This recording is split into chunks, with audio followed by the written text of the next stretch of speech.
गोकुळच्या निवडणुकीची रंगत आता शिगेला पोहोचली।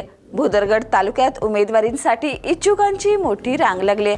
ठरावाच्या बळावर कोण तिकीट मिळवणार, कोणाला पक्षाचा हिरवा कंदील मिळणार आणि कोणाला अखेरपर्यंत प्रतीक्षाच करावी लागणार, पाहूयात हा विशेष रिपोर्ट। नमस्कार, मी सुरेखा आणि तुम्ही पाहता तारा न्यूज। गोकुळच्या निवडणुकीची हवा आता भुदरगड तालुक्यात चांगलीच तापली आहे। कोणत्या पक्षाकडून कोण मैदानात उतरणार, कोणाला डावललं जाणार आणि कोण बाजी मारणार याची चर्चा आता गावागावात रंगू लागली आहे। काही ठिकाणी तर उमेदवारांवर पैजाही लागल्याचं चित्र आहे। त्यामुळे यंदा भुदरगडचा राजकीय सामना केवळ उमेदवारीचा नसून प्रतिष्ठेचाही ठरणार आहे। या तालुक्याचं महत्त्व तसंही वेगळंच आहे। पालकमंत्री प्रकाश आंबेडकर यांचा प्रभाव, के.पी. पाटील यांचं राजकीय वजन आणि महायुतीनंतर बदललेली समीकरणं यामुळे भुदरगडकडे संपूर्ण जिल्ह्याचं लक्ष आहे। विधानसभा निवडणुकीत आमने सामने उभे ठाकलेले नेते आता गोकुळसाठी एकाच व्यासपीठावर दिसणार आहेत।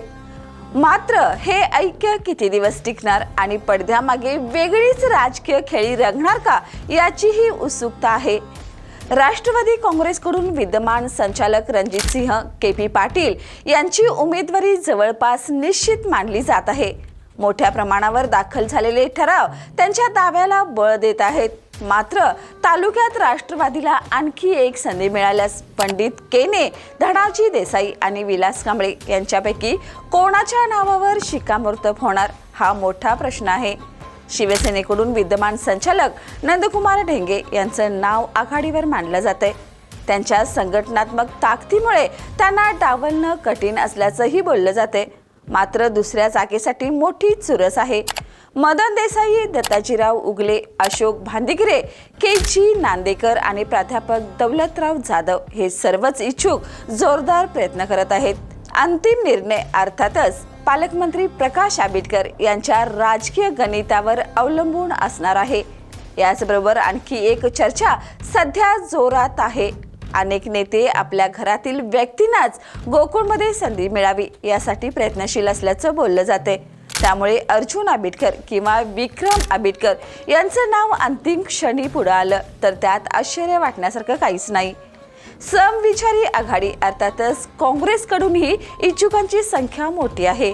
माजी जिल्हाध्यक्ष राहुल देसाई, अनेक वर्षापासून तयारी करणारे सचिन घोरपडे, जीवन पाटील, मोठ्या प्रमाणावर ठराव दाखल करणारे सत्यजित जाधव आणि गोकुळचे माजी संचालक दिनकर कांबळे ही नावं चर्चेच्या केंद्रस्थानी आहेत। या सर्वांनी नेतृत्वासमोर आपापली ताकद दाखवण्याचा प्रयत्न सुरू केलाय। भाजपमध्ये ही स्पर्धा कमी नाही। माजी संचालक धैर्यशील देसाई, भाजपचे जिल्हाध्यक्ष नाथाजी पाटील आणि देवराज बारदसकर या तिघांची नावं जोरात चर्चेत आहेत।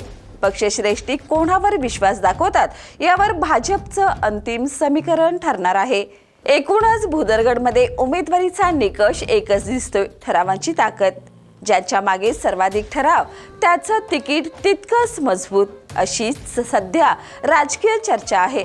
त्यामुळे प्रत्येक इच्छुकाने आपापल्या परीने ताकद पणाला लावली आहे।